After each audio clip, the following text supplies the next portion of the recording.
Avec la parole. Merci Seigneur.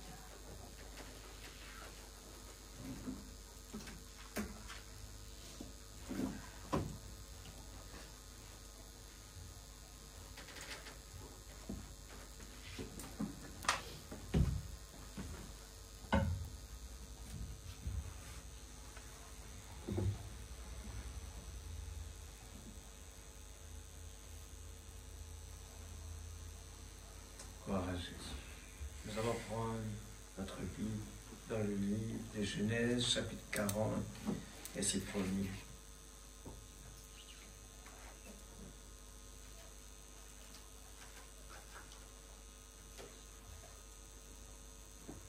Genèse, chapitre 40, le verset 1er.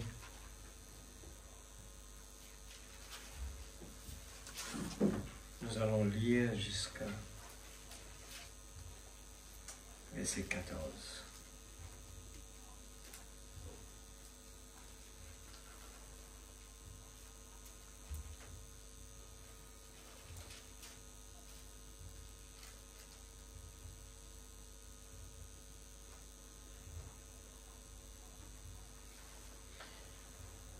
Nous allons lire.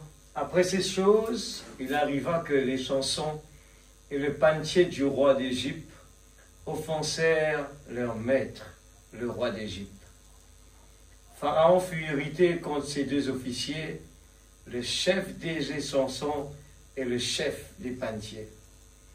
Il les fit mettre dans la maison du chef des gardes, dans la prison, dans le lieu où Joseph était enfermé. Le chef des gardes les plaça sous la surveillance de Joseph, qui faisait le service auprès d'eux, et ils passèrent un certain temps en prison. Pendant une même nuit, les chansons et le panetier du roi d'Égypte, qui étaient enfermés dans la prison, eurent tous les deux un songe, chacun le sien, pouvant recevoir une explication distincte. Joseph, étant venu le matin vers eux, les regarda et voici, ils étaient tristes. Alors il questionna les officiers de Pharaon qui étaient avec lui dans la prison de son maître et leur dit: pourquoi avez-vous mauvais visage aujourd'hui? Et ils lui répondirent: nous avons eu un songe et il n'y a personne pour l'expliquer. Joseph leur dit: n'est-ce pas à Dieu qu'appartiennent les explications? Racontez-moi donc votre songe.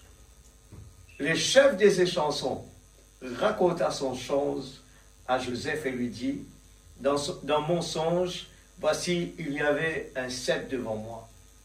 Ce cep avait 3 sarments. Quand il eut poussé, sa fleur se développa et ses grappes donnaient des raisins mûrs. La coupe de Pharaon était dans ma main. Je pris les raisins, je les pressai dans la coupe de Pharaon et je mis la coupe dans la main de Pharaon. Joseph lui dit: voici l'explication. Les 3 sarments sont 3 jours. Encore 3 jours et Pharaon relèvera ta tête et te rétablira dans ta charge. Tu mettras la coupe dans la main de Pharaon comme tu en avais l'habitude lorsque tu étais son échanson. Mais souviens-toi, voilà, eh bien, le titre de la prédication, c'est les 4 requêtes de Joseph à l'échanson. Nous lisons les 4 requêtes. La première, lui dire, Joseph dit à lui. Alors, je voudrais juste souligner cela, que n'oubliez pas que Joseph est le type de Christ. Amen. Joseph parle à ces gens-là. Il dit: mais souviens-toi de moi, le numéro 1, quand tu seras heureux. Et montre, je te prie, de la bonté à mon égard. 2e. 3e, parle en ma faveur à Pharaon. Et 4e, fais-moi sortir de cette maison. Amen. Laisse-nous baisser la tête. Seigneur Dieu Tout-Puissant, Papa Céleste, oh Dieu, la grâce, ta grâce et ta bonté. Seigneur Dieu, la Bible, que les gens des fois disent que c'est un homme qui a été écrit, mais au fur et à mesure que nous lisons ta parole, nous voyons vraiment des choses extraordinaires, admirables, des profondeurs inestimables.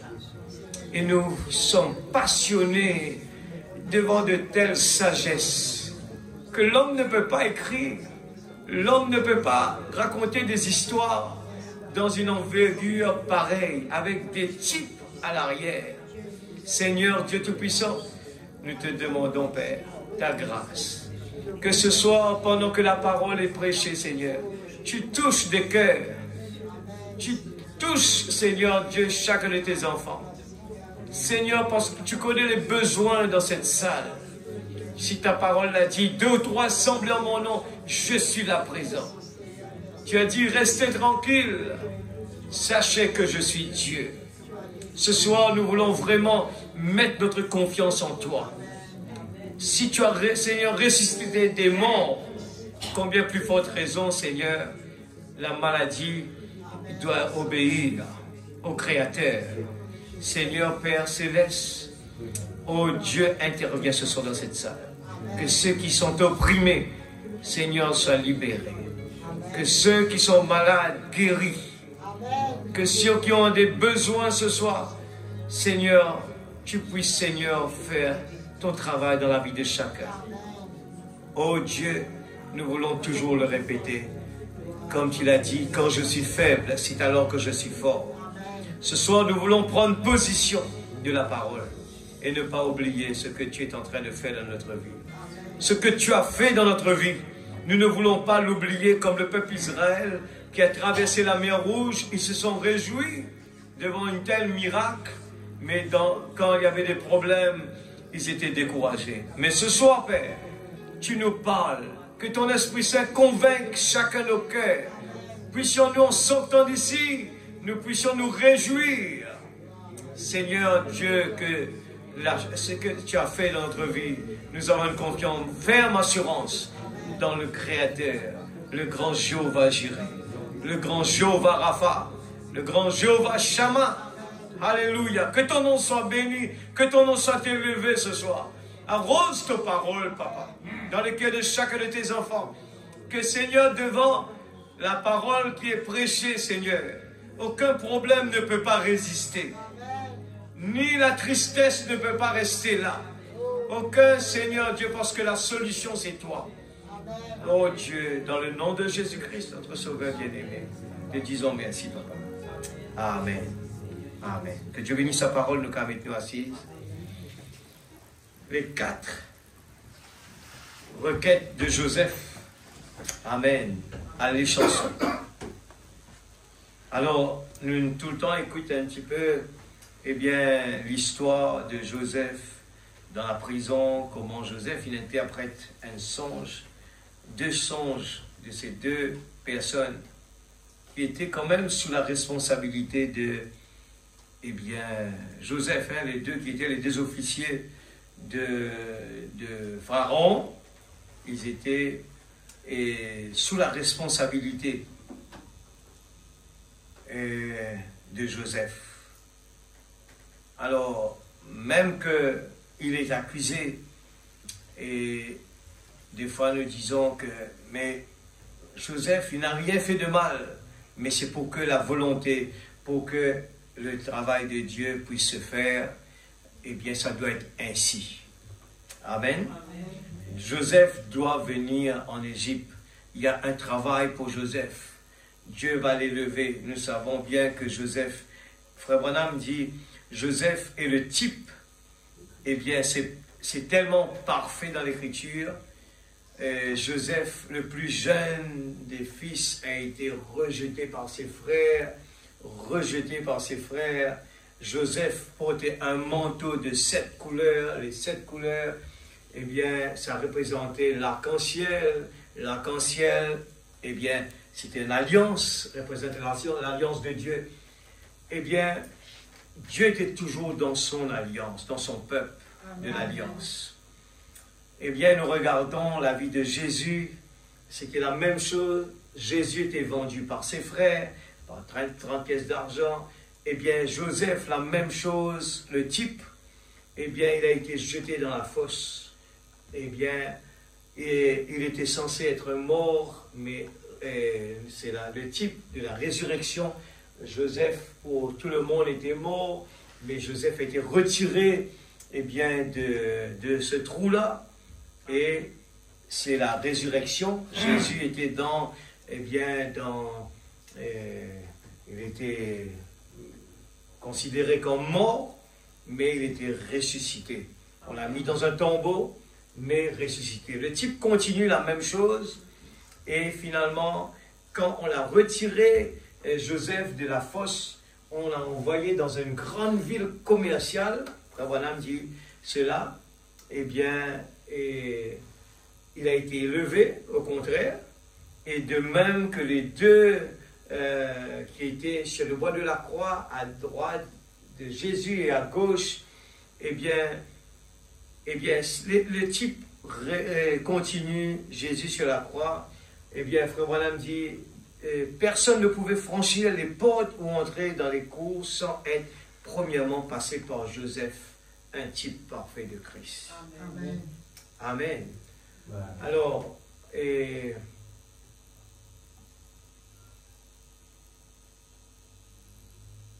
je prends, eh bien, Chrétien sur le muraille, le paragraphe 22. Ce soir, nous allons concentrer beaucoup plus. Nous connaissons très bien cette histoire de Joseph. Mais ce soir, 14. Eh bien, vous vous rappelez que sur le bois de la croix, un des brigands qui a dit, a utilisé ce mot qui s'appelle « souviens-toi ».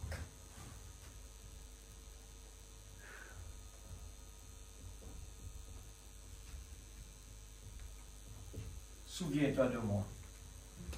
Amen. Amen. Eh bien, nous allons voir ça dans notre angle, dans le verset 14. Et souviens-toi de moi quand tu seras heureux. Et fais preuve de bonté envers moi. Amen. Amen. Alors je lis paragraphe 22, il dit, ainsi donc, remarquez certaines habitudes de l'homme. Quand il se sent vraiment en sécurité, il oublie Dieu. Amen. C'est pour cela que dedans, il a été mis « Souviens-toi de moi ». Et l'homme oublie Dieu, parce que tout va bien. Il oublie tout à ce sujet. L'écriture sur le mirail. Et il consacre tout son temps à chercher le plaisir. Je relis cela. Dans paragraphe 22, il dit « Ainsi donc, remarquez certaines habitudes de l'homme. Quand il se sent vraiment en sécurité, il oublie Dieu. Il oublie tout à ce sujet. Et il consacre tout son temps à chercher le plaisir. » Écoute ça bien, l'Église, ce soir, c'est important. Tout ce qui nous peut tendre, eh bien, si vraiment nous prenons en considération, ça va beaucoup nous aider à ne pas être déçus un beau jour. Amen. Nous lisons aussi « Écoutez sa voix », paragraphe 54. Il dit, le frère Branham dit « Considérez Ésaïe le prophète, en tant que jeune homme, il avait fait cela. Le grand roi préféré en ce temps-là, Osias, un homme juste, un homme bon, aimait Ésaïe, car il savait que celui-ci était prophète. Alors Ésaïe s'appuyait sur le roi. Tout ce qu'il désirait, eh bien, Osias le lui procurait. Et chaque fois qu'il désirait quelque chose, eh bien, le bon roi le lui procurait. Amen. Mais il arriva que le roi mourut. La prospérité ruine toujours les gens. C'est dur comme déclaration, mais la prospérité éloigne l'homme de Dieu. Amen. Je le redis, mais il arriva que le roi mourut. La prospérité ruine toujours les gens. C'est dur comme déclaration, mais la prospérité éloigne l'homme de Dieu. Dieu a dit à un endroit dans la Bible quelque chose dans ce sens. Il a dit, quand je t'ai béni et que je t'ai donné beaucoup de choses, quand tu étais pauvre et que tu n'avais rien, je suis venu vers toi et tu m'écoutais et me servais. Mais quand je t'ai béni et t'ai donné plein de choses, alors tu as détourné ta tête de moi. Amen. Le titre de cette prédication s'appelle « Écoutez sa voix ». Je lis vite, c'est simple, c'est pas compliqué. Et je prends la tempête approche. Cette prédication, c'est pour moi aussi. Hein. Faites bien attention. Écoutez, ça a été prédit. Faites bien attention. Aujourd'hui, les gens courent dans une seule direction. C'est pour ça qu'on doit rester au milieu. On ne doit pas courir ni à droite ni à gauche, mais rester au milieu. La prospérité, c'est une bénédiction. Si on ne sait pas l'utiliser, c'est une malédiction. C'est la même chose pour un portable que les gens utilisent aujourd'hui. Ça peut dépanner beaucoup de gens, mais les gens ne le savent pas utiliser. Ça bouffe le temps et finalement, on n'arrive pas vraiment à avoir le temps pour Dieu. Voilà. Gloire à Jésus. Et je lis 95. Aujourd'hui, les gens semblent être très à l'aise dans le péché, puisqu'ils possèdent une nouvelle voiture, parce qu'ils peuvent prendre 3 repas par jour et dormir dans un lit propre. Cela est merveilleux. Cela peut être cependant une bonne chose, mais lorsque la prospérité vient comme cela, on oublie Dieu. Alors je mets celui-là aussi. Pourquoi on a dit souviens-toi? C'est parce que on oublie Dieu.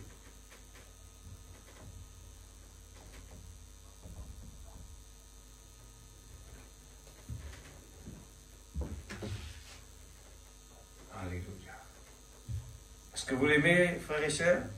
Amen. Amen. Dieu n'est pas un Dieu tout simplement, on prend des moments, on l'adore, on est content. Quand Dieu parle de la guérison divine, l'Église est content, on est vraiment joyeux. Mais un vrai papa, il corrige ses enfants. Il lui dit des bonnes choses. La correction, c'est bien, dans le sens qu'il l'avertit là où il y a des problèmes. Amen. Amen. Un vrai papa, il n'aime pas que ses enfants aient des problèmes. Amen. Alors, je continue. Ta postérité possédera, voilà, la porte de son ennemi. Eh bien, le paragraphe premier, la merveilleuse chose qui puisse jamais m'arriver, c'est quand je peux venir à la maison du Seigneur. Écoute ça bien, l'Église. C'est un problème majeur et qu'il faut vraiment combattre. Il faut se réveiller. Il faut se pincer. Regarde un prophète qui parle. Il dit, la merveilleuse chose qui puisse jamais m'arriver, c'est quand je peux venir à la maison du Seigneur. Je peux être tellement fatigué, épuisé, bouleversé, mais laissez-moi aller simplement à la maison du Seigneur. Là où tous les saints sont rassemblés et pris, alors je vais aussitôt me sentir mieux. Amen. Il y a là-dedans quelque chose qui apaise. Ne le pensez-vous pas, frère? Quelque chose qui vous apaise simplement et qui semble aplanir toutes les difficultés. Et vous êtes simplement satisfait. Amen. Aujourd'hui, l'Église, beaucoup de gens ne réalisent pas, eh bien, l'importance de se tenir dans la présence de Dieu. Je le répète à chaque moment, c'est que quelque chose qu'on a gratuitement n'a souvent pas de valeur pour l'être humain. Parce que ça a été, on l'a reçu gratuitement. Mais quand nous réalisons l'importance d'un cadeau que quelqu'un a fait de son cœur, ça a beaucoup de valeur. Amen. Mais par contre, on a quand même des gens qui, quand ils ont eu un cadeau de quelqu'un, ce cadeau-là représente beaucoup pour lui, parce que c'est un moyen qu'il pense à cette personne-là. Cette personne-là peut-être est partie, eh bien, quand il regarde à cette chose, il dit, un tel m'a donné cela, alors je la garde. Aussitôt, c'est juste pour garder, eh bien, toujours cette relation, et dire, quand je le regarde, je pense à cette personne-là. Amen. Mais combien plus forte raison pour nous aujourd'hui, Dieu, eh bien, a donné son Fils unique sur le bois de la croix, maltraité, pour nous qui étions mourants, dans le péché, perdus totalement. Et aujourd'hui, par faute d'aveuglement, l'homme ne réalise pas c'est quoi le péché. Il ne réalise pas c'est quoi être sauvé. Mais un beau jour, nous allons passer quelque part. Nous allons voir, réaliser l'importance de cela. C'est pour cela que la prophétie, le prophète a parlé de ça. Il dit, un jour, il va arriver que le gouvernement va fermer toutes ses portes. C'est là que les gens vont réaliser l'importance d'aller dans la présence de Dieu. Amen. Nous allons réaliser, il y aura vraiment quelque chose en nous qui va nous dire, on veut bien aller dans la présence de Dieu, mais on ne pourra pas le faire. C'est ce que le prophète a dit. C'est déjà dans certains pays comme cela. Nous allons en Chine, les gens n'ont pas le droit de faire des réunions comme cela. Ils vont dans des souterrains, là où on ne peut pas les entendre, et là, ils vont vraiment prier, adorer Dieu. Ils ont soif. Pourquoi? Ils n'ont pas accès à cela. Alors que nous, là, on a vraiment le confort d'écouter la parole de Dieu. Et ces paroles-là, c'est pour juste nous dire, faites attention, faites attention, faites attention, faites attention. Et ce n'est pas la parole d'un homme, mais c'est la voix de Dieu qui nous fait, parce qu'il nous aime. Ce que Esther a écouté, elle était obéissante à la parole, et la parole a fait d'elle la reine Esther. Amen. Alors si nous voulons être vraiment la petite épouse de Dieu, il nous faut vraiment être obéissant à la parole. Pas une partie seulement, mais la totalité. Amen. Ton Dieu sera mon Dieu. Amen. Là où tu partiras, je te suivrai. Ce sont les attitudes de quelqu'un qui veut vraiment aller jusqu'au bout. Le péché impardonnable, paragraphe 98, les gens refusent d'aller à l'église. Les églises commencent donc à se vider. Regarde la prophétie. Ça a été déjà parlé depuis 54. Les grands pays, c'était comme ça. Et je peux dire que la petite quantité que je suis sur la terre, j'ai vu ce changement incroyable. On a vu à quel point ce problème, au fur et à mesure, progressé. C'est quoi qui emmène cela? C'est le développement.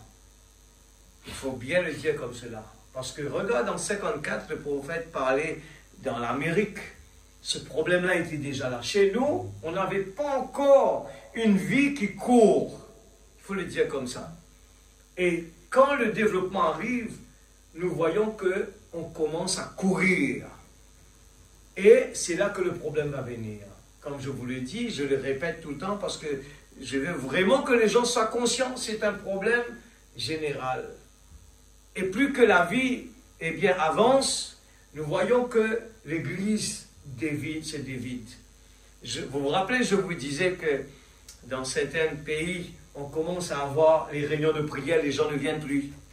Là, je commence à voir, même les mercredis, les gens ne viennent plus.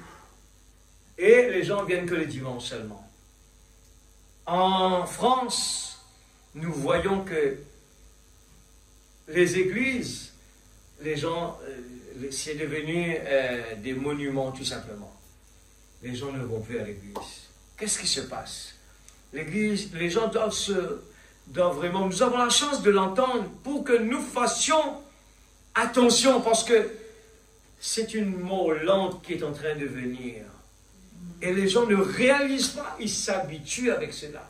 Ah, celui-là ne vient pas, je peux ne pas venir. Ah, celui-là ne vient pas, je ne peux pas. Je peux moi aussi. Alors, il faut faire bien attention. Il faut faire attention. Un prophète a prêché dans le péché impardonnable. Il dit que les habitudes. Eh bien, l'eau toujours présente du rocher, paragraphe 80, lorsqu'un homme ou une femme commence à se plaindre au sujet d'aller à l'église et qu'ils sont si fatigués d'aller à l'église, ils ne sont pas prêts pour le voyage. C'est vrai. Il y a quelque chose qui ne va pas quelque part. Je pars maintenant dans le paragraphe 82, je saute. Maintenant, vous vous préparez pour le voyage. Vous voyez, nous sommes dans un voyage. Amen. Amen. Vous êtes prêts pour entrer dans la terre promise. Amen. Le temps de test. Voilà le terrain dangereux. Le désert. Le temps de test. Israël, dans son temps de test, se mit à se quereller, à se disputer l'un avec l'autre et à détester le pain. Et il voulait retourner en Égypte. C'est un type extraordinaire que ceux qui ont les yeux de l'aigle peuvent le voir. Amen. Les gens se plaignent du pain, mais c'est Dieu qui choisit le pain.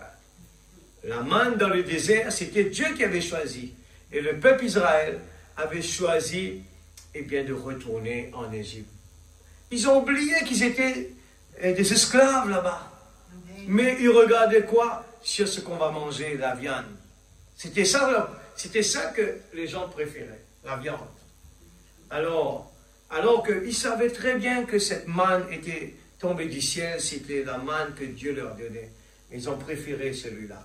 84, il dit, alors ils commençaient à se plaindre de leur conducteur. Pourtant, ils savaient que Moïse était l'envoyé de Dieu. Alors, Israël commence à se plaindre de la personne que Dieu a envoyée. Oh, il avait peur qu'il ne les égare. Après, il a montré qu'il était un conducteur et que Dieu a prouvé qu'il était le conducteur. Eh bien, peut-être que nous avons agi un peu avec fanatisme et peut-être que nous sommes allés de côté et que nous sommes sur le mauvais pied. Ou quelque chose comme cela, voyez-vous. Ils gésaient contre Dieu et contre Moïse. Dieu est son conducteur. Amen. Et quand nous en arrivons au point où nous disons « Je ne sais pas si la parole veut dire ceci ou non », et je ne sais rien au sujet du Saint-Esprit, et je suis un petit peu sceptique à ce sujet, et j'en connais d'autres qui sont dans la même situation. 86. Mais si vous êtes vraiment déterminé à rester sur la route, alors restez avec ce conducteur. Amen. Le Saint-Esprit, Amen, le Saint-Esprit, restez tout à fait avec la parole. Amen. Et si vous restez avec l'Esprit, il vous gardera dans la parole. Amen. C'est vrai. Il vous prendra là, le long de la ligne, du sentier de la parole. N'ayez pas peur de cela. Il ne fera du mal en rien. Il vous aidera simplement. Si vous êtes blessé, il guérira toutes les blessures. Le Saint-Esprit fera cela. Maintenant, nous voyons que le long de cette route, après qu'ils deviennent ainsi, ils arrivaient à un endroit appelé Horeb. Et Horeb, H-O-R-E-B. Alors que nous découvrons, maintenant expliquons ce mot. Le mot Horeb signifie un endroit sec ou un désert. Alors des fois les gens se posent des questions. On remarque qu'il y a une autre tonalité. Les gens posent des questions. Eh bien, on n'est pas satisfait. Avant, c'était bon. Après, d'un coup, on a changé. Mais Dieu nous envoie des fois à Horeb. Un endroit sec dans un désert. Pourquoi? C'est pour faire le test. On a reçu la parole pour se préparer de ce test-là. Amen. Le test, on va toujours voir, il y a des problèmes, on l'a lu en haut, les gens se sont discutés, les gens découragés, les gens se plaignaient. C'est le type pour le test.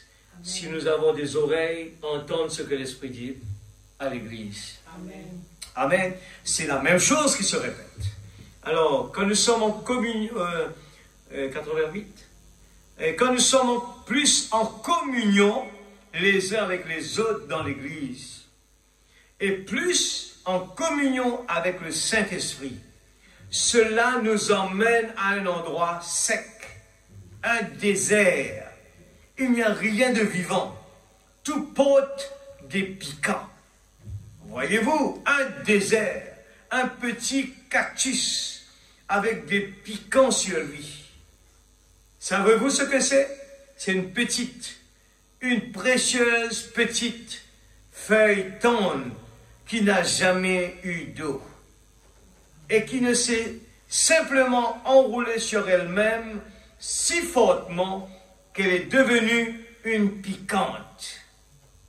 Et quand vous voyez quelqu'un comme cela, peut-être que c'est une précieuse âme qui, si elle avait été bien arrosée, aurait pu être une petite feuille tendre ou quelque chose comme ça. Mais au lieu de cela, elle s'est enroulée sur elle-même à tel point qu'elle est devenue un piquant. Donnons simplement des coups à toute chose. Vous savez, découvrant des fautes. Tout ce dont elle a besoin, c'est simplement de l'eau, c'est tout.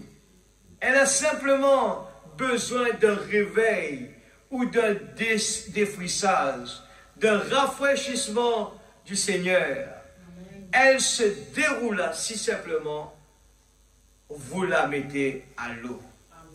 Maintenant, c'est là que ceux qui vivent dans cet endroit doivent supporter la condition de cet endroit.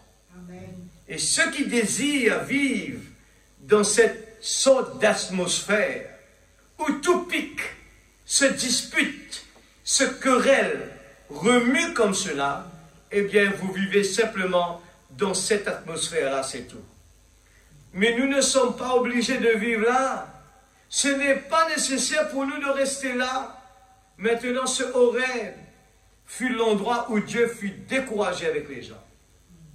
Parce qu'il avait erré dans cet endroit et s'était retrouvé dans cette condition-là. Il les amena jusqu'ici parce qu'ils ne voulaient pas marcher sur les sentiers. Ils ont quitté la route principale pour prendre la route secondaire. Voilà où tout se trouvent les problèmes des gens aujourd'hui, l'Église. Nous avons des problèmes par ici, des problèmes par là-bas. Et on est motivé à continuer le chemin sans même s'asseoir et réaliser. Mais quel est le problème? Ajustez, prenez le temps de prier, donnez le temps à Dieu. Seigneur, je me suis trouvé dans un problème. Seigneur, ouvre mes yeux spirituels. N'essayez pas d'aller résoudre ce problème-là par vous-même. Dieu nous envoie à Horeb. Et on a compris que nous avons fait des choix, le choix des fois de rester là, sans même de trouver de l'eau. L'eau aujourd'hui, l'eau de la vie que Dieu nous donne, au lieu de venir là pour prendre l'eau de la vie, nous mettons cela secondaire. C'est là le problème. Nous avons besoin de la prière. Nous avons besoin de la présence de Dieu. Nous avons besoin d'être nourris, l'Église. Ce corps est une enveloppe. Ce n'est pas le vrai moi. Je me rappelle, il y a un pasteur qui disait, personne parmi vous ne peut pas voir la vraie personne qui vous êtes. Personne. Ce que nous voyons est une enveloppe. C'est une enveloppe. Cette enveloppe, au moment voulu que cette enveloppe meurt, eh bien, le vrai moi sort dedans. Il le laisse là comme une chemise. C'est comme une chemise qu'on va mettre dans la terre. Mais le vrai nous, ce n'est pas ce que nous voyons là ce soir. Amen. Mais chacun de nous, le vrai nous, est caché à l'intérieur. Et c'est dedans que Dieu prend plaisir. Cela, il a beaucoup de valeur aux yeux de Dieu. Et nous venons de le dire là. Cette petite piquante que nous voyons des fois peut être une âme devant Dieu. Amen. Peut être une précieuse âme. Mais pour qu'elle ait une précieuse âme, elle doit être bien arrosée. Alors les gens écoutent comme Ève dans le jardin d'Éden. Les gens aiment bien écouter les raisonnements du malin qui essaye de nous emmener vers notre perte. Au lieu que quand quelque chose va mal, nous devons aller au pied de Jésus. Marie a choisi la meilleure des places. Amen, Amen l'Église. Amen. Nous allons le lire quelque part en quelque chose de bien fort dedans encore. Alors cela fit que Dieu dut faire quelque chose de terrifiant. Pourquoi les gens, ils ont choisi le chemin, ils ont quitté la route principale pour prendre la route secondaire. Qu'est-ce que Dieu a fait? Dieu a dû faire quelque chose de terrifiant. Cela fit que Dieu dut inciter Moïse à prendre cette verge de jugement avec laquelle il avait jugé cette nation et qu'il frappe le rocher pour en faire sortir de l'eau. Amen. Et des fois, nous voyons des problèmes devenir plus graves. C'est parce que Dieu n'est pas content. On est parti en dehors de la route. Alors, nous prenons la manière d'un vrai prophète. Par 27. Ainsi donc, s'il vous faut vous absenter du travail pour écouter, pour être avec nous, prier avec nous et tout. S'il vous faut vous absenter du travail, pas de problème. Allez de l'avant et absentez-vous du travail. Mais ne vous absentez pas de l'Église. Ne vous absentez pas de l'Église. Ça peut-être, ça va faire du mal. Mais l'Église, ce sont des conseils que grand-mère et grand-père donnent à ses enfants Et des fois, ils sont là à crier, à pleurer. Je te supplie de ne pas faire ça, de ne pas prendre ce chemin, de ne pas faire ce choix-là. Des fois, là, l'enfant dit, mais qu'est-ce que tu connais, toi? Mais c'est la première fois qu'il fait ce chemin-là. Mes grands-pères et grands-mères connaissent ce chemin très bien. Alors, ce soir, nous avons la parole de Dieu qui est en train de nous dire très fort pour nous faire comprendre. C'est tellement fort ce que la manière d'un vrai prophète. Il nous dit, absentez de votre travail, ce n'est pas un problème. Pourquoi?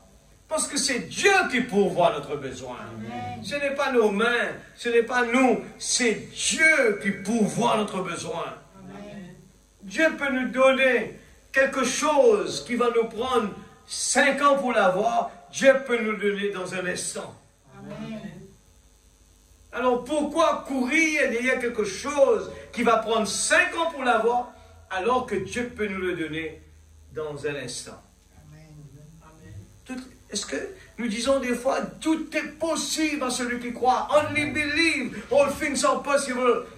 Mais sans même réaliser, nous ne le croyons pas vraiment. Parce que si nous croyons que Dieu, il est capable, que Dieu, il est grand, que Dieu, il est puissant, que nous servons un Dieu extraordinaire, un créateur, on allait tout de suite le placer en premier lieu. C'est comme si quelqu'un qui est, comme on dit, l'amour est aveugle. Hein? Si c'était appliqué spirituellement l'Église, l'amour est aveugle. L'amour aveugle, il ne voit rien de mal. Il voit que bon seulement. Dans cette personne, il connaît que du bon. Les gens peuvent lui dire, faites attention, faites attention, faites attention. Et il dit, qu'est-ce que tu connais toi? Il est aveugle sur tout ça. Il ne veut plus écouter les gens lui dire les conseils, rien.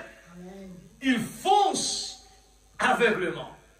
Mais si un chrétien pouvait faire ça spirituellement, avoir une telle confiance dans son Dieu, il allait faire des choses extraordinaires. Amen. Avoir simplement confiance dans son Dieu. Amen. Et ce soir, en train de poser des fondements sur, eh bien, Joseph. Je vous le dis, Joseph, on le dit, Joseph est le type de Christ. On est d'accord avec ça? Amen. Joseph est en train de demander 4 choses à cet homme à qui, eh bien, il a révélé son songe. Il lui a retiré de la prison. Il l'a retiré de la prison. Mais en retour, Joseph lui dit, promets-moi que quand tu vas sortir, eh bien, je te demande 4 choses. C'est ce que Dieu nous a demandé, pareil. Dieu a donné sa vie. Il a donné sa vie pour chacun de nous. Amen, l'Église. Il a donné sa vie.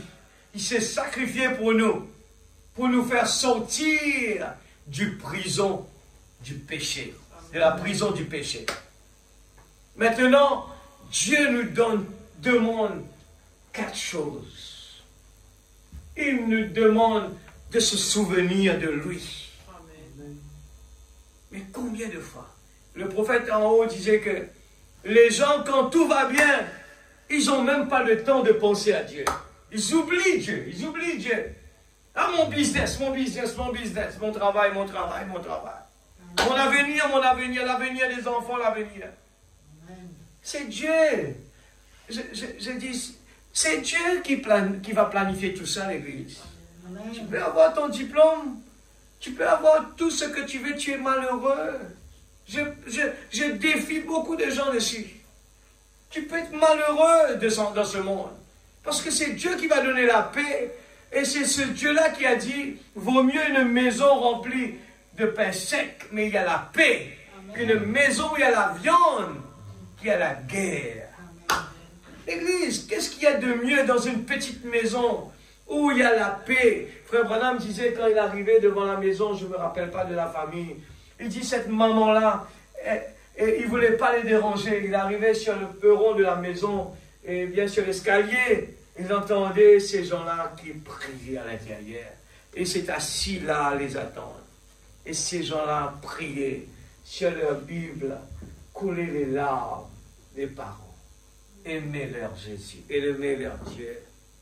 L'église ce soir, si on réalise bien, venir dans la présence de Dieu, ça doit être quelque chose d'excitant. N'écoutez pas la voix du malin qui va nous dire, l'église, celui-là. Non, on ne vient pas pour celui-là, on ne vient pas pour ce bâtiment-là. On vient dans la présence de Dieu. On vient honorer le Maître parce qu'on l'aime. On vient là, on est tranquille, on ne veut pas entendre le téléphone. Si le prophète nous dit, absentez de votre travail, c'est pas grave. Combien parmi nous avons pris des congés pour servir Dieu? Posez la question ce soir. Posons-nous la question, combien de jours on a pris des congés pour faire quelque chose pour Dieu? Et puis, posez-nous la question, combien de fois nous avons pris congé pour faire quelque chose pour nous-mêmes? Alors, vous allez pouvoir, on va savoir si vraiment nous qui disons nous aimons Dieu, ou bien c'est pas vrai. Amen. Je dis, nous tous qui ont connu, qui sont mariés, on connaît bien, et on peut faire n'importe quoi pour aller rencontrer cette personne-là. On prend des risques, même perdre son travail pour arriver là-bas. Ça, c'est l'amour. Mais imaginez, notre amour pour Dieu doit dépasser cela. Prendre des risques. Et là, le prophète, dans la manière de vrai prophète, il nous dit, prenez le risque de perdre votre travail pour lui. Amen. Perdez votre travail, c'est pas grave, il vous dit. Pourquoi? Parce que c'est lui qui pourvoit de notre besoin. Amen. Alors, ce n'est pas un problème. Ce n'est pas un problème de prendre des risques pour Dieu. Prenez des risques. Cette petite femme, eh bien, qui est venue là, devant l'offrande, elle a donné tout ce qu'elle avait au Dieu. Elle a donné, elle avait que ça seulement. Elle l'a pris, elle a donné tout. Quelle confiance elle avait dans son Dieu, dans son Créateur. Combien parmi nous est-ce qu'on réalise, eh bien, faire quelque chose pour Dieu, retirer notre argent, donner à Dieu, donner notre voiture, donner notre maison, donner notre argent, n'importe quoi, faire pour quelque chose pour Dieu, eh bien, c'est des preuves à quel point on peut tout donner pour lui. Amen. Tout donner à l'Église. Il y a beaucoup à gagner dedans. Mais tout dépend de quelle façon on le fait. On ne le fait pas pour avoir un retour. On le fait parce qu'on l'aime. On veut faire beaucoup pour lui. Dans le matériel comme dans le spirituel, dans tout. On l'aime, on l'aime. Juste s'asseoir dans sa présence, c'est beaucoup l'Église. Ne nous laissons pas aveugler parce que le diable va nous décourager et va nous montrer le négatif. Nous lisons Moïse, le grand serviteur. Hein, c'était ça. On a fini. On est arrivé. Donne-moi le paragraphe. L'Église. Ne vous absentez pas de l'Église. Je ne vous garderai pas assez tard pour vous faire rater l'Église. Mais s'il vous faut de temps en temps vous absenter du travail, cela ne fera pas de mal. Amen. C'était jusque-là. Je ne sais pas si j'ai... On est dans... je me suis perdu un petit peu. Donne-moi la brochure, la manière d'être le prophète. Oui, oui, c'est ça. Ok.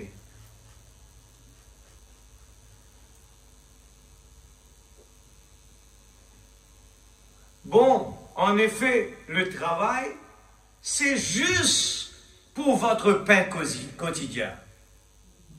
Et vous, le Seigneur vous a promis d'y pouvoir. Au contraire, Dieu il a promis qu'il pourvoira pour notre pain quotidien. Donc, mais ceci, vous devez vraiment vous rassurer de ne pas manquer de venir à l'église, vous voyez. C'est pour ça que quand je dis les gens, ne mettez pas de rendez-vous à l'heure de la réunion. C'est grave ça. C'est grave si vous aimez une fille, quelqu'un vous dit de venir travailler, vous n'allez pas être d'accord, venez, j'ai un rendez-vous, quoi que ce soit. Non, il ne va pas le faire parce que non, l'amour va passer avant tout. Alors je crois que l'Église doit vraiment, nous devons réaliser, est-ce qu'on aime vraiment le Seigneur? De quelle façon nous l'aimons? Et les disciples ont demandé, Seigneur, apprends-nous à t'aimer. Nous lisons dans Moïse le grand serviteur, paragraphe 10, Moïse était là sans communion et rien n'est mentionné comme quelque chose que Dieu aurait fait pour lui pendant ces 40 ans.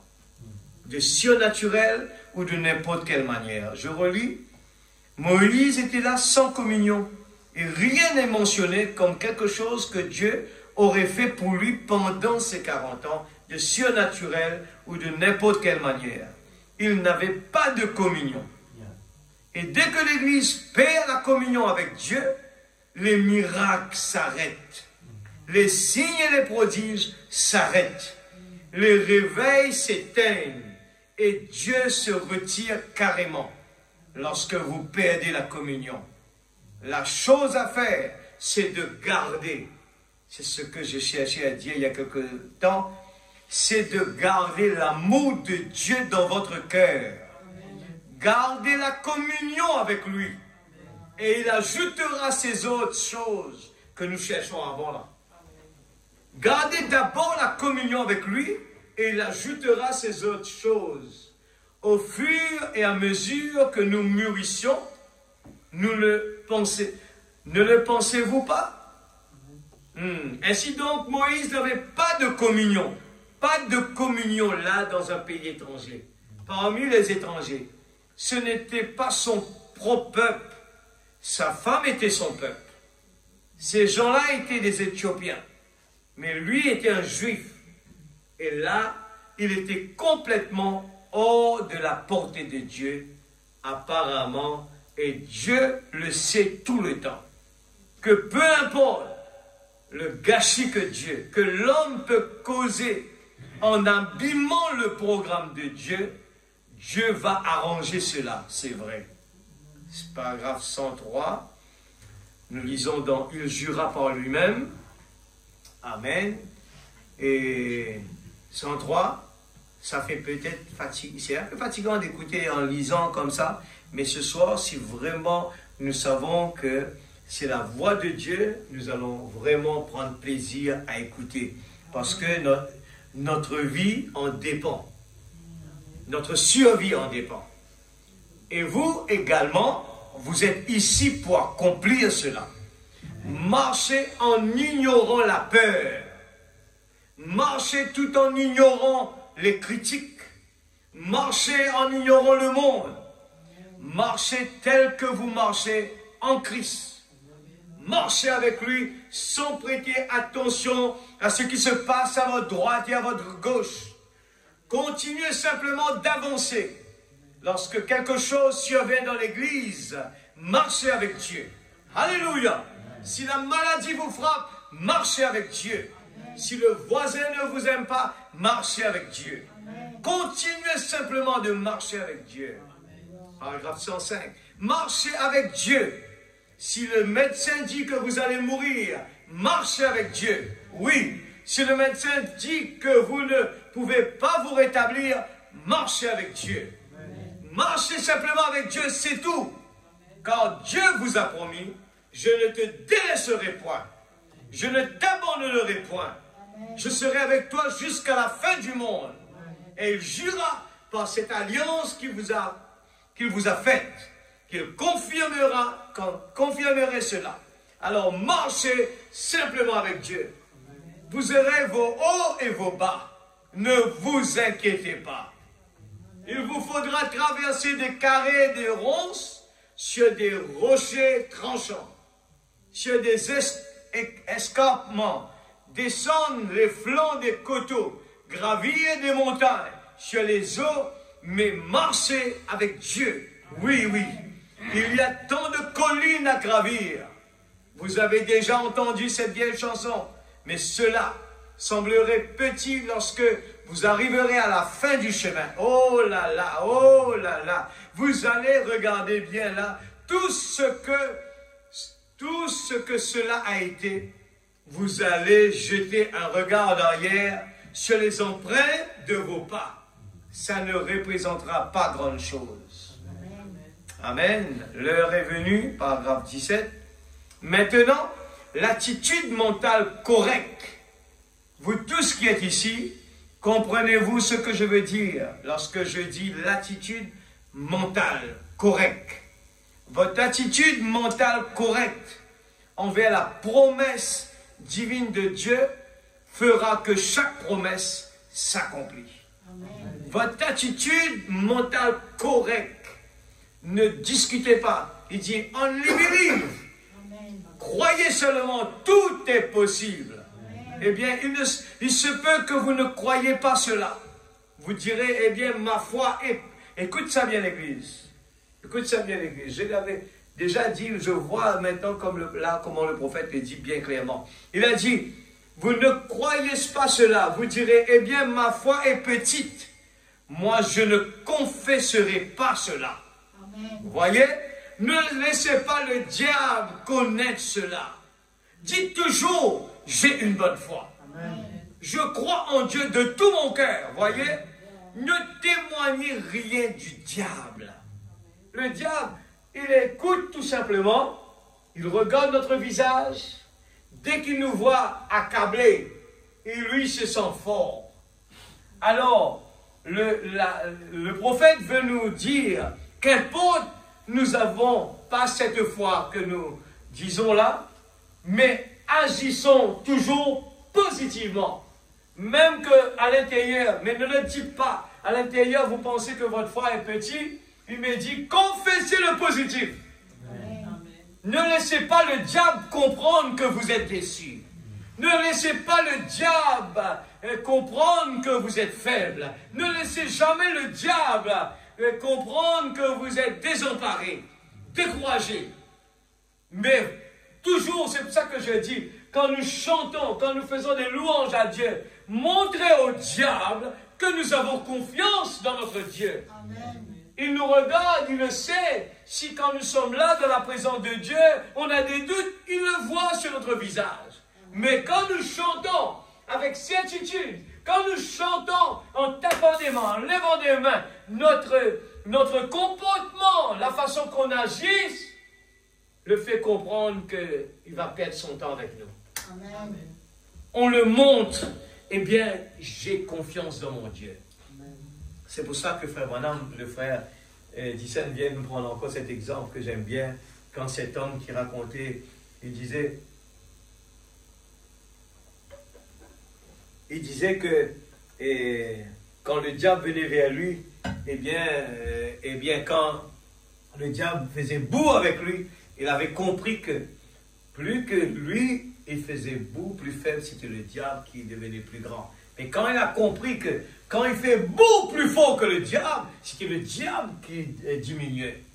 Alors, ce soir dans la présence de Dieu, n'attendez pas que demain il y a tout le monde qui est là. N'attendez pas que tout va bien. N'attendez pas que tout le monde chante. N'attendez pas que tout le monde est positif. David a démontré la différence. Pendant que tout le monde était découragé. Mais David est venu avec une bonne attitude. Avec la conviction. Alors, il a changé l'atmosphère. Il a changé, eh bien, les gens qui tremblaient. Et c'était lui qui avait gagné la bataille. Et le frère avait montré justement sur l'écran un petit chien avec un grand chien. Ce n'était pas la grandeur, la taille, eh bien, qui détermine qui va gagner la bataille. Alors, qu'importe votre âge, qu'importe, eh bien, votre capacité ou quoi que ce soit, qu'importe à l'église, vous n'êtes pas prédicateur, vous n'êtes pas chanteur, vous n'êtes pas musicien, mais votre foi à l'intérieur qui va déterminer votre capacité. Amen. Quelqu'un peut être bien religieux, il peut être vraiment, il lit la Bible, il est actif à l'église, Mais quand il s'agit d'un problème, quand il y a quelque chose qui fait face devant lui, eh bien, il flanche. Alors que quelqu'un, il peut être tranquille, ne fait pas grand-chose, mais il avait une telle confiance dans son Dieu, quand les circonstances arrivent, il prend la parole. Il dit, il est écrit. C'est ça ce que Dieu cherche des chrétiens qui croient en lui. Amen. L'attitude mentale correcte, ce que nous parlons ce soir. Une attitude mentale correcte. Amen. C'est des choses qu'il faut bien souligner, ces mots-là. Rechercher, quand Frère Branham parle de tous ces mots forts, allez le chercher. Il l'a répété quelque part. Et là, on étudie ces mots un par un. Parce que chaque mot que le prophète va parler, il y a une profondeur derrière ça. Moi, je ne confesserai pas cela. Je laisserai le diable. Ne laissez pas le diable connaître cela. Dites toujours, j'ai une bonne foi. Je crois en Dieu de tout mon cœur. Voyez, ne témoignez rien du diable. Pas témoigne le diable. Vous lui faites grandir, au contraire. Mais témoignez la bonne nouvelle. Lorsque vous acceptez lorsque vous l'acceptez lui comme guérisseur, ne vous comportez plus jamais comme si vous étiez malade ou estropié. Croyez que vous êtes guéri. Prenez-le au mot. Alors tout repose sur Dieu à ce moment-là et non pas sur vous. Amen, parce qu'il a fait la promesse. Tant que vous prenez Dieu au mot, alors la parole produira ce qu'elle a promis de faire. Est-ce vrai? Maintenant, ayez foi. Croyez en lui de tout votre cœur. L'inspiration spirituelle, Frère Branham prêche en 56, je n'ai pas mis le verset, je ne sais pas si tu l'as lu. Jésus a dit, jusqu'à quand allez-vous être incrédule? Il avait emmené l'enfant là, il n'y avait pas de doute pour lui. Il était Dieu. Alors il a tout simplement ordonné à l'esprit et cela l'a quitté. Les apôtres ont dit, pourquoi n'avons-nous pas pu faire cela? Il avait échoué. Les disciples avaient échoué. Paul avait laissé son ami Timothée souffrant de la gastrite. Paul, mais il faisait au mieux de leurs possibilités ce qu'il devait faire. Jésus avait l'esprit sans mesure. Nous l'avons avec mesure. Il a dit, comment pouvez-vous condamner un homme? J'ai dit, vous parlez de quelques échecs. Pourquoi ne parlez-vous pas de certains succès? J'espère que vous comprenez un petit peu ce qu'on est en train de prendre. J'ai pris un peu ce que le prophète parle de positif et négatif. Il dit, vous parlez de quelques échecs. Pourquoi ne parlez-vous pas de certains succès si vous êtes chrétien? C'est parce que son cœur était loin de Dieu. Ses facultés intellectuelles l'emmenaient vers une certaine expérience théologique qu'ils avaient eue. J'ai dit, vous y êtes. Amen, l'Église. Alors je crois de tout mon cœur, nous parlons de la bonne nouvelle, cela va créer l'atmosphère. Alors plus qu'on crie bouh à Satan, eh bien lui, il diminue. C'est pour ça qu'on dit toujours que le moi diminue, que Dieu prenne la première place. Amen, l'Église. Et c'est la meilleure. C'est pour ça que c'est la meilleure d'être dans la présence de Dieu. On parle de la présence de Dieu, on parle de la parole de Dieu. Et si depuis le matin on se réveille, la communion avec Dieu, on parle dans notre pensée, eh bien, vous allez voir la différence. Quand nous lisons, eh bien, 2 Corinthiens 4, verset 13, 2 Corinthiens 4, verset 13, regardez ce qu'il dit. Et comme nous avons le même esprit de foi que celui exprimé dans cette parole de l'Écriture, j'ai cru, c'est pourquoi j'ai parlé. Amen. Nous aussi, nous croyons, et c'est pour cela que nous parlons. Amen. Alors si nous ne parlons pas, ce qui veut dire on ne croit pas. Amen. Si nous croyons en Dieu, nous n'allons pas discuter de la politique, nous allons parler de la parole de Dieu tous les jours. Amen. Les gens veulent des solutions, l'Église. Les gens veulent entendre parler des solutions. Nous avons la solution. Amen. Les gens peuvent juste promettre et ne pas respecter. Mais nous savons que ce que Dieu a promis, il respecte sa parole. Amen. C'est pour cela, investissez dans le spirituel. Prêchez cette bonne nouvelle plus que tout. Il faut que quand on se réveille, laissez le monde ensevelir le mort. Toi, viens et suis-moi. Amen. Nous avons un trésor inexprimable, l'Église. Il faut l'exploiter. C'est pour cela, si je me tiens à la chair ce soir, ce n'est pas pour devenir plus grand, mais parce que par amour pour mon Dieu, ce que Dieu a fait pour nous, nous devons le servir. Ce n'est pas ça qui va nous faire entrer, mais par amour pour Dieu, tout ce qu'il nous demande, nous lui donnons notre vie, nous lui donnons notre corps, nous lui donnons nos doigts, nos mains, nos pieds, nos oreilles, nos yeux. Ne prenez pas ça là.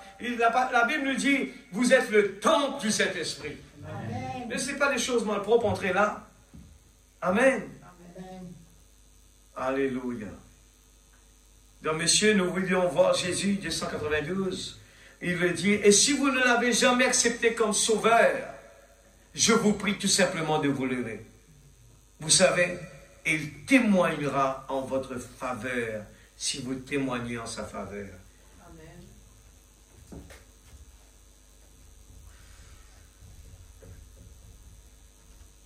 Vous vous rappelez des 4 choses. Hein?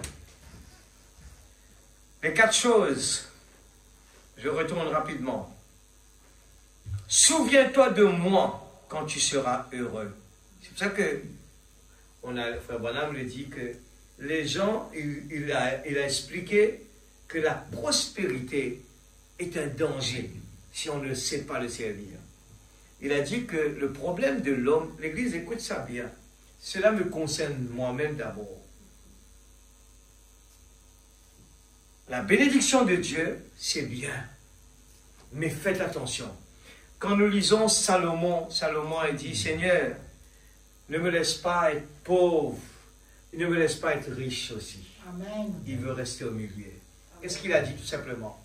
Il explique qu'être riche, il va l'oublier. Être pauvre aussi, et il peut vraiment être dans les troubles et les problèmes, si elle dit, et ça ne marche pas. Mais restez au milieu. Amen. Amen, l'Église. Amen. Restez au milieu et faites toujours attention. Amen. La prospérité peut vous faire vous éloigner de Dieu. Amen. La prospérité peut vous empêcher de venir à l'église. La prospérité, il peut faire des gaffes énormes si on ne peut pas, on ne sait pas l'utiliser. C'est pour cela, demandez à Dieu beaucoup de sagesse quand nous traitons ces choses-là.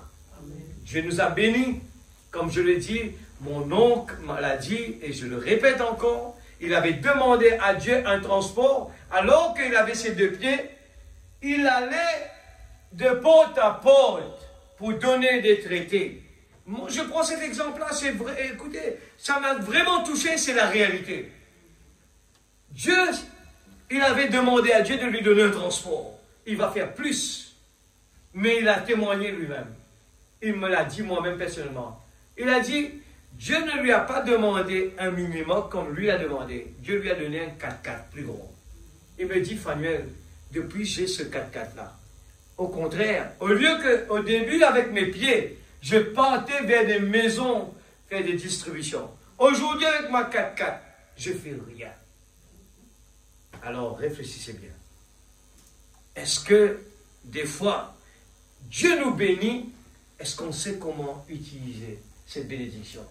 Et là, Joseph, le type, est en train de demander, souviens-toi, faites-moi une faveur. Et Dieu nous demande la même chose, l'Église.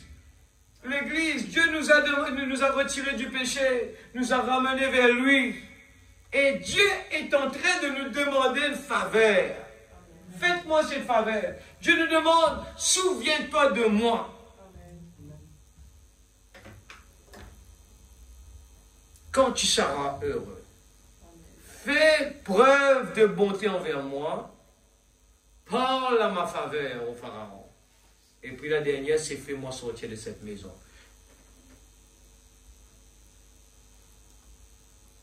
Regarde comment Dieu se cache, se révèle dans la simplicité. Amen. Et nous lisons peut-être verset 14, on a passé dessus très vite. Eh bien, sans même savoir que c'est ce que Dieu nous demande aussi. C'est ce que Dieu nous demande aussi. On est arrivé au commencement. Est-ce qu'on est bien là? Ouais. Au commencement, il n'en était pas ainsi. La dernière paragraphe. Paragraphe 28. Aujourd'hui donc, ils ont l'audace de dire, où? Ils se demandent ce qui est arrivé au Dieu de la Bible. Où est ce Dieu-là? Eh bien, vous l'avez étouffé par vos credos.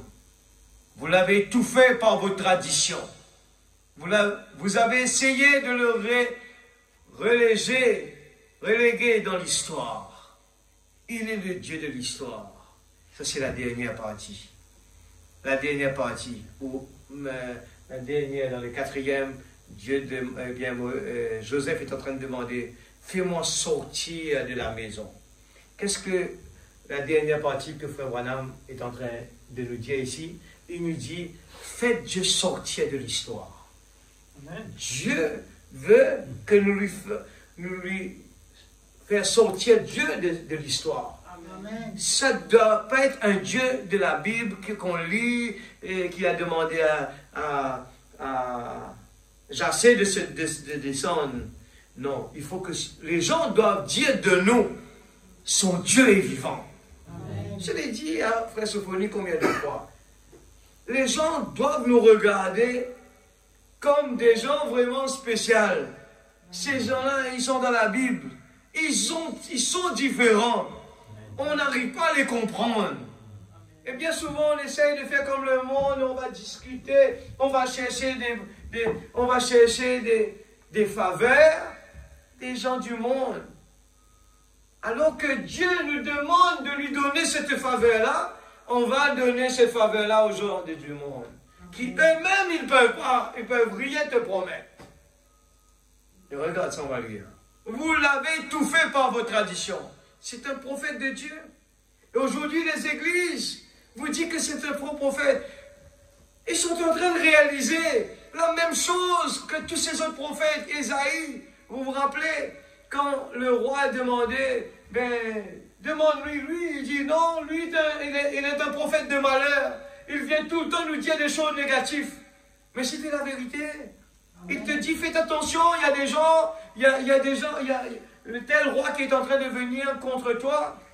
Alors que la majorité des prophètes qui venaient là, que eux ils croient que c'est vrai, et ils disent, venez avec Dieu, ici c'est la bénédiction de Dieu, Dieu va te donner des voitures, Dieu va te donner la maison, mais une ruine soudaine va les surprendre. Amen. Ils sont tous... Les gens aiment bien entendre les encouragements. Les gens veulent bien que les prophètes viennent leur dire des bonnes choses. Mais regardez un vrai prophète. Un vrai prophète. Il vient te dire là où il y a des trous. Il vient te dire là où il y a le danger. Il vient te prédire les choses pour t'empêcher de tomber là où il ne faut pas tomber. Amen. Et ce qu'il attend aujourd'hui, ce même Dieu de l'histoire. Quand Moïse l'a évoqué à la mer Rouge, le Dieu de l'histoire s'est levé et il a frayé une voie. Quand Josué a évoqué le Dieu de l'histoire au Jourdain, il s'est levé, il a frayé une voie. Quand Daniel l'a évoqué dans la fournaise ardente, il a frayé une voie. Ou plutôt dans la fosse au lion, et les enfants hébreux dans la fournaise ardente, il a frayé une voie. Il est toujours le même Dieu de l'histoire. Il attend de ce que son peuple le fasse sortir de l'histoire. Ce même Dieu reste Dieu. Il est à jamais Dieu. Mais avec nos traditions, nous en avons éloigné les gens. Ce que nous devons faire, c'est ramener cette foi vivante dans les gens. Ramener Dieu sur la scène. J'ai vu un petit écriteau aujourd'hui. Quand j'allais prendre mon petit déjeuner ici dans la ville, il y était mentionné « Ramenez Christ » dans le Christmas, Noël. Je me suis dit « Amen ». C'est bien, non seulement le Christmas, Noël, mais chaque jour. Ramenez-le dans l'église. Ramenez-le sur la terre une fois de plus. Mettez-le en action. Laissez le Christ de Dieu se tenir dans son église, car il a dit, je serai avec vous, même en vous, jusqu'à la fin du monde. Amen. Église, on ne réalise pas aujourd'hui, Dieu nous avait invité, eh bien, à une table pour prendre le dîner ce soir. Amen. Mais on ne réalise pas qu'on a refusé, qu'on ne vient pas. On a refusé ce que Dieu veut nous donner ce soir. Et imaginez, je le dis tout le temps, un enfant, eh bien, quand il est absent, eh bien, de son école, et c'est difficile de se rattraper. Alors c'est important que, si vraiment nous croyons que nous allons dans la présence de Dieu, et que l'homme qui se tient là, c'est juste un instrument. C'est un instrument, Dieu utilise comme il veut, lui. Et si même le prophète, il va écouter sa bande après, pour écouter qu'est-ce que l'Esprit a dit à l'Église, alors combien plus forte raison nous aujourd'hui. Nous-mêmes, après, on va se dire, ah, j'avais même pas pensé que c'était cette direction que Dieu voulait que ce soir on va découvrir. Et quand nous ramenons, eh bien, nous regardons toutes les Écritures, eh bien, Dieu nous parle dans chaque jour que nous venons là, par une simple petite phrase. Dieu est en train, un Dieu d'amour, il est en train de nous dire, ne m'oublie pas. Amen. Amen. Souviens-toi de moi quand tu seras heureux. Fais preuve de bonté envers moi. Amen. Parle en ma faveur au Pharaon. Fais-moi sortir de cette maison. Amen, l'Église. Amen. Allez le lire à la maison, Genèse 40, verset 14. Et faites une analyse. Est-ce que nous sommes vraiment l'instrument de Dieu sur cette terre? Dieu a besoin de notre corps, l'Église. Dieu ne peut pas agir sans ce corps-là. Dieu a besoin de ce corps-là. Tout ce qu'on est en train de faire pour le royaume de Dieu, on ne va pas le regretter. Amen. Vivez pour Dieu de tout notre cœur, de toute notre pensée. Faites-le pour Dieu, pas pour l'homme. Faites-le pour lui. Si nous l'aimons, consacrons notre temps pour lui. Amen. Un temps pour la prière, un temps pour le louer, pour l'adorer. Et en regardant tout alentour de nous, contemplant ses merveilles, louons-le, l'Église. C'est pour ça que je dis, je le répète, les parents, eh bien, donnons cette bon exemple de venir à l'Église. La seule garantie que nous avons, eh bien, un jour pour l'avenir de nos enfants, c'est qu'un beau jour, ils vont suivre ces pas-là. Autrement, ils seront perdus. Même avec leur plus grande, eh bien, ils peuvent avoir des diplômes ou quoi que ce soit. Ils vont être perdus dans ce monde. Amen. Mais avec ce diplôme que Dieu nous a donné, eh bien, mettez-le en priorité. Et toutes choses vous seront données par-dessus. Amen. Ne vous faites pas de soucis pour le lendemain, car Dieu s'en occupe de ça. Amen. Amen, l'Église. Amen. Je pense que par ces quelques mots, je suis sûr que Dieu a parlé à chacun de notre cœur les 4 requêtes de Joseph à les chansons. Amen. Et ce soir, c'est les mêmes requêtes que Dieu est en train de faire à chacun de nous. Amen. Étudions sa parole. Si David, sans le baptême du Saint-Esprit, avait dit « Heureux l'homme qui trouve son plaisir dans la loi de l'Éternel. » Et la médite jour et nuit. Amen, l'Église. Amen. Et la médite jour et nuit. Nous avons un trésor entre nos mains. Il faut vraiment l'exploiter, l'Église. C'est un trésor. C'est un grand trésor. Tu as utilisé le petit David. Il est venu. Eh bien, il arrive devant tous ces gens. Les gens se sont dit, waouh. Mais David, on te connaît un petit berger là-bas. Tu n'as même pas d'éducation. Mais tu nous épates là, je ne comprends. On n'arrive pas. C'est ce qu'on est en train de dire tous les jours. Les gens de ce monde, avec ce que nous avons en nous, doivent vraiment épater les gens. Les gens doivent se poser des questions sur notre... Qu'est-ce qu'on est en train de faire? Quel Dieu nous servons? Et si les gens nous voient comme pareil, en train de plaigner comme eux, en train de rigoler comme eux, les gens ils vont même pas poser des questions sur nous. Ils nous voient en train de crier pareil, broyer comme eux. Nous avons les mêmes problèmes qu'eux.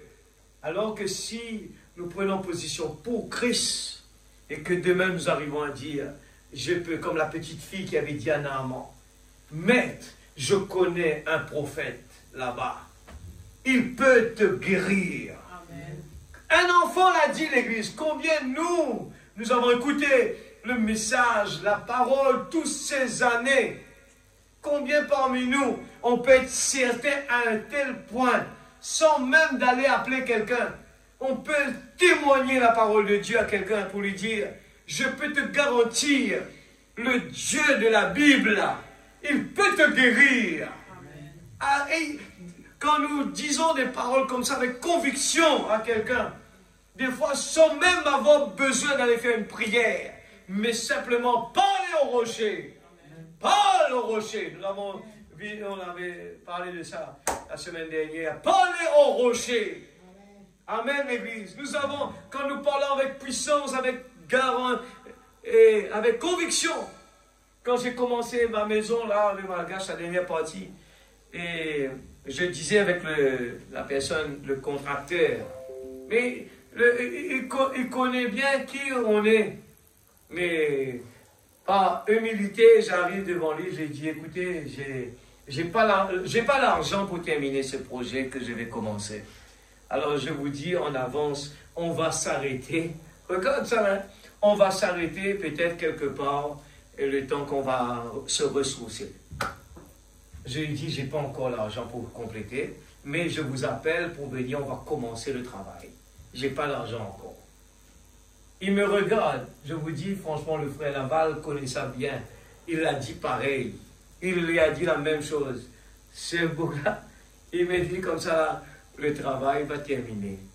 Amen. Comme ça. Il me dit, le travail va terminer. Au contraire, il aurait dû s'inquiéter pour dire, mais il me dit, il n'a pas d'argent, je ne vais pas m'hasarder pour venir travailler pour lui. Il me dit, non, vous allez terminer votre travail. J'ai dit que Dieu bénisse votre bouche. Et on a terminé justement. Amen.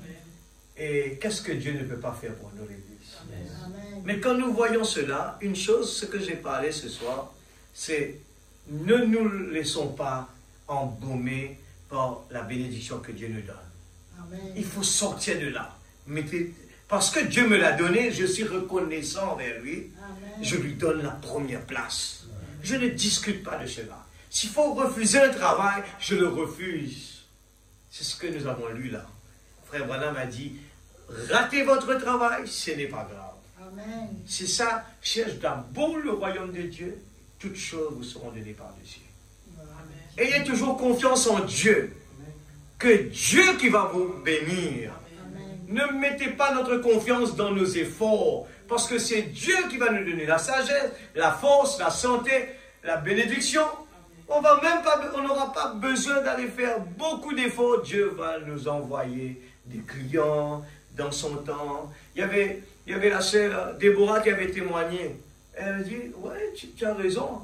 Je lui ai dit, la dernière fois, on avait eu un client de long terme qui est venu pour la pêche.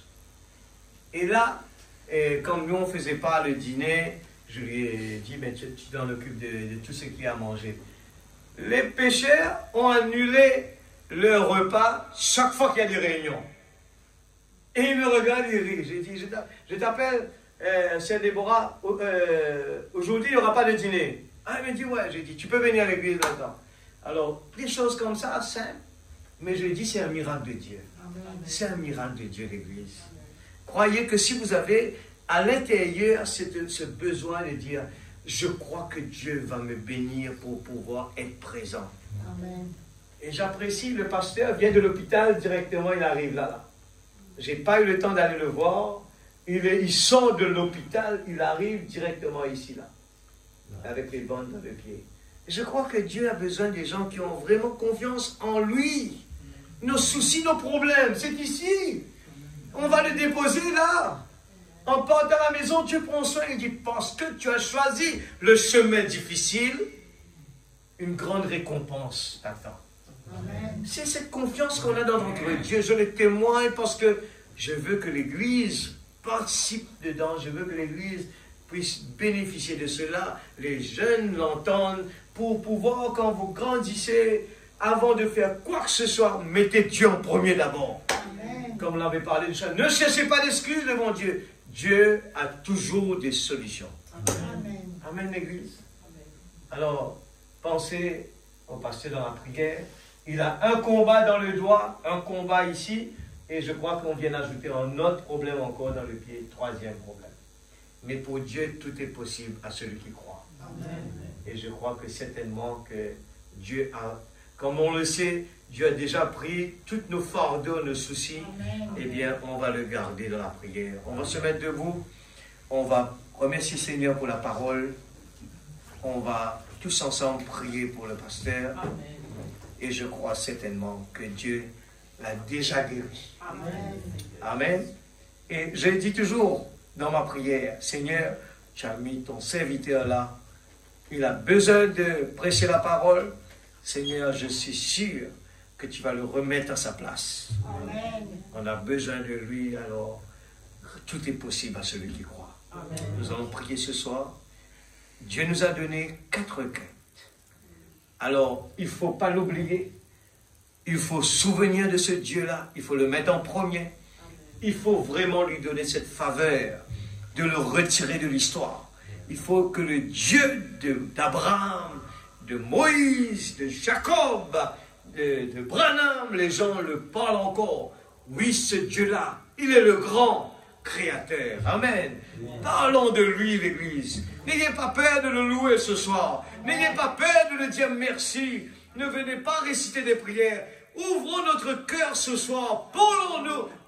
Parlez-lui ce soir de tout votre cœur. Dieu a besoin de cette faveur-là ce soir. Alléluia. Papa Céleste, nous voulons te dire merci pour ce grand prophète que tu nous as envoyé, qui va nous aider à nous diriger vers, oh Dieu, le chemin, la vérité et la vie. Oh Papa Céleste, nous sommes reconnaissants de la parole parlée que tu nous as donnée dans ce dernier temps pour nous réconforter, pour nous donner la force, le courage. Ce corps, il réserve. Ce corps, il est souvent découragé. Ce corps, il est en colère des fois. Ce corps, il ne croit pas. Mais Seigneur Dieu, ce qui est à l'intérieur est plus fort ce qui est dans le monde. Et ce soir, Seigneur, nous mettons toute notre foi, notre confiance en toi. Oh Dieu, nous sommes venus écouter la parole parce que nous voulons nourrir notre âme. Nous voulons, Seigneur Dieu Tout-Puissant, que notre confiance en toi puisse grandir, Seigneur. À un tel moment, Seigneur, comme nous parlons que les gens sont aveugles dans l'amour physique, mais nous voulons encore être plus aveugles au niveau spirituel. Dites simplement un mot. Oh Dieu, nous avons une telle confiance en toi que tu vas guérir notre pasteur. Tu l'as déjà guéri. Oh Dieu, il peut dormir tranquillement sans aucune douleur. Oh Dieu, maintenant même, tu n'as pas dit demain, mais maintenant même, sur le bois de la croix, tu as payé le prix pour chacun. Seigneur Dieu, qui a besoin ce soir dans cette salle. Oh Dieu, rétablis-le, afin qu'il puisse se mettre au travail encore de nouveau. Papa, je te prie au nom de Jésus, interviens ce soir.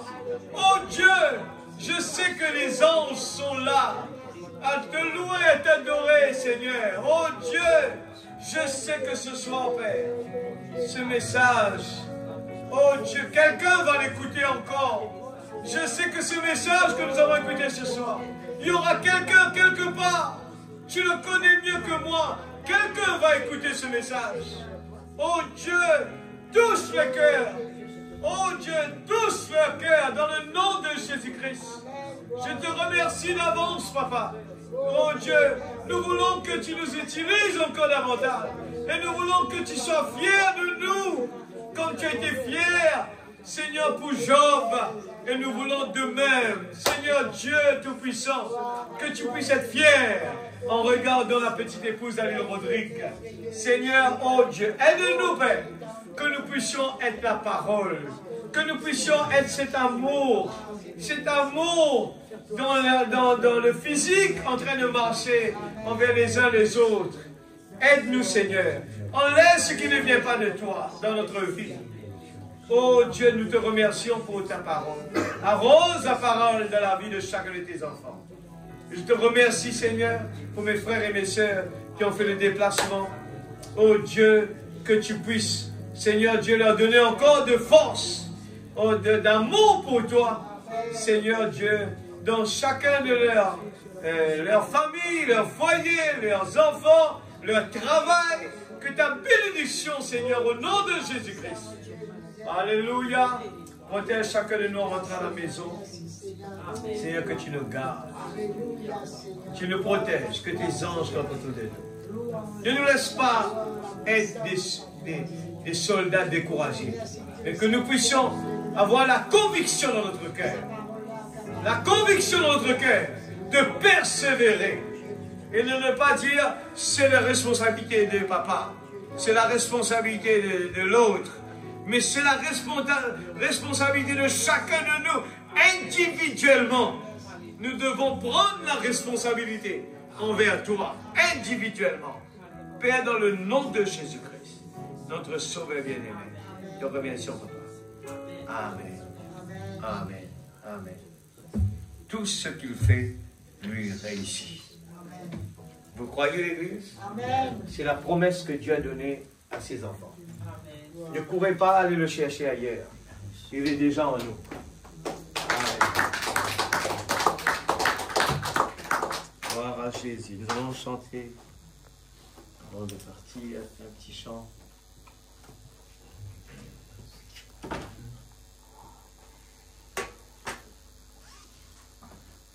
Quand l'Esprit de Dieu agit en moi, je chante comme David. Amen.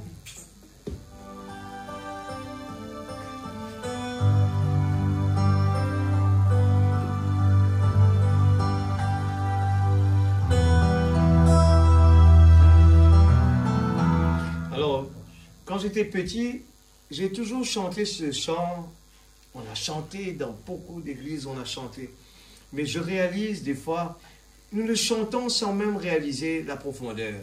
On le chante sans même croire. Sans même vraiment croire dans ce qu'on est en train de dire. Mais ce soir, nous voulons comprendre quelle était l'attitude de David quand il chantait. Quand il louait son Dieu. Et sa femme le regardait et dit, toi, tu es ridicule. Mais qu'est-ce que David faisait dans ce moment-là? Alors chante de tout notre cœur. Quand l'Esprit de Dieu agit en moi, chante comme David. Quand l'Esprit de Dieu agit en moi, chante comme David. Je chante.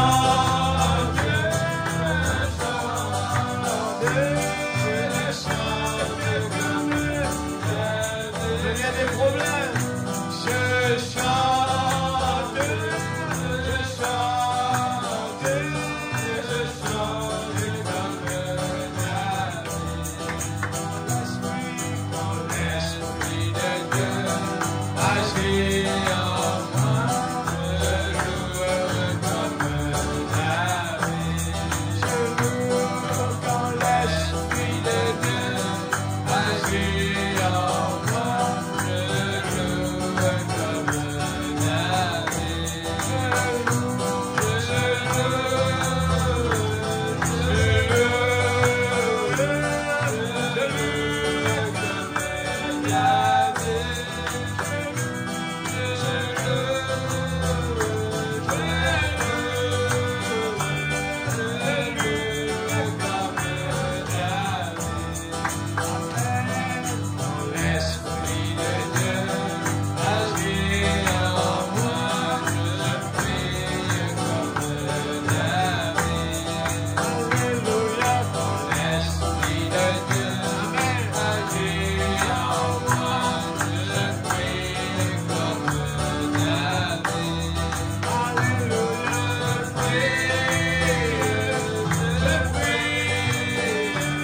Je suis fait